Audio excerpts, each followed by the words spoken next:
Hello, namaste, Hare Krishna. I'm reading a review of Wise Love that I received from a good soul in South Africa. A teacher once said to me, I am here to take an ocean of knowledge and convey it in a bucket so that you may absorb a teaspoon. What a beautiful saying. There's always difficulty in writing a review for a book that concisely takes timeless wisdom and condenses it in a mere 250 pages. I have felt that this is what the author has done here. The book is neither too lofty for the layman to understand, nor is too simplistic for a refined intellect. For those who have encountered Bhakti before or who already are on the path, they will find great solace and reaffirmation of the knowledge they have already received. Those new to Bhakti will gain a succinct understanding of the core ideas surrounding what Bhakti is, how it differs from other forms of yoga, and how it is practiced. Many questions are raised in this book.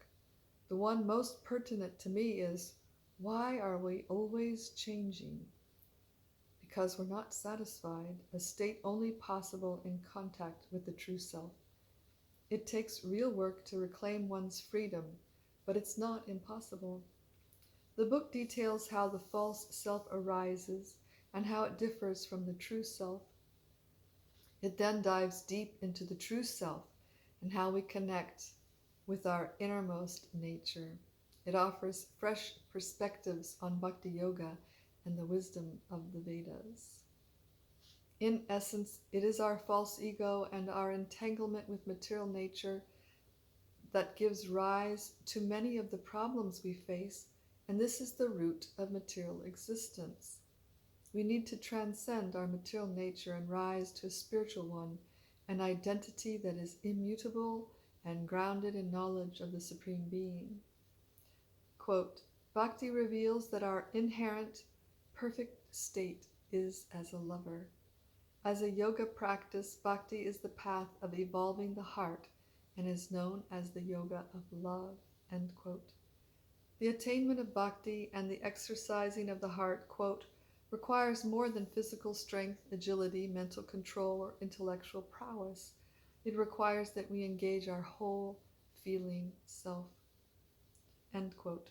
I have felt that by reading this book I have learned and have come to accept my emotions and the yearnings of my heart as an inner guide to my true self and not something to be denied, disregarded, or made light of.